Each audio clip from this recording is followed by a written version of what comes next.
بسم الله الرحمن الرحیم. زما عزیزانو تاسو ته ما د وړاندې ویډیو کې ویل چې زه به دا اوس ویډیوګانې تاسو سره د قربانۍ متعلق هغه زه به تاسو سره وړاندې کوم.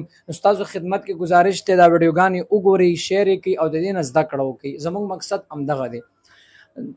زموږ دا ویډیو باندې د دې متعلق چې قرباني په چا باندې واجب ده، قرباني په چا کول پکار دي، چا کول نه دي پکار.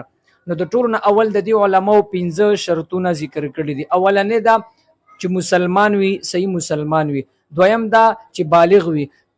په بالغ سړي باندې قرباني شته چې هغه مالدار وي، خو نابالغ سره ماشوم مثال نابالغ وي، د پلار نه ورته ډیر مال حال پاتې وي، خو هغه نابالغ وي، په هغه باندې د شریعت د طرفه قرباني واجب نه ده. په خپل سور باندې کوي، هغه بیا خبره ده.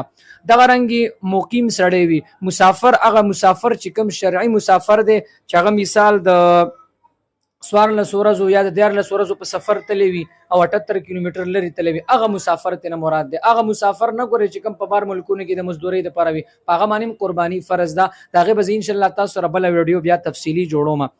سلورم نمبر شرط چې عاقل وي، ځکه یو سړی په مال دولت ور سره وي خو چې عقل می روغ وي، کچرته لیونه او یا مجنون دیوانه او غډیره مالداري، په غمن شریعت د طرفه قرباني واجب نه ده، هغه مکلف نه دی، داغه نه الله تعالی تپوس نه کوي. پنځم نمبر شرط چې کم سړی صاحب نصابي، مطلب مالدار وي. اوس صاحب نصاب چاته وي محترمو؟ د قرباني د پاره نصاب چې کم دی زمون علماء هغه په خوا زمانه کې خو سونه او چاندي و داغي مطابق را روان دي. سونی مقدار چې کم دی 9 تولی سونه چې چا سره وي پاغي قرباني ده. دغه رنګ چا سره چې 2.5 تولی چاندي وي پاغه باندې قرباني واجب ده.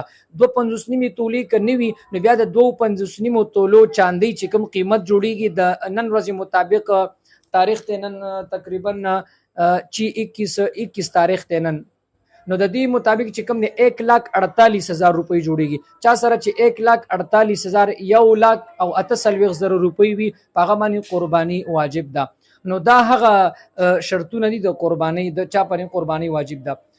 نو بل د نصاب متعلق به ان شاء الله تاسو سره غو تفصیلی بل ویډیو کې تفصیل به وایم. نو تاسو خدمت کې گزارش ته چې ویډیوګانې ګورئ نو ان شاء الله مکمل به د مسلو نه خبرېږي. الله تعالی دې موږ تاسو په دې باندې عمل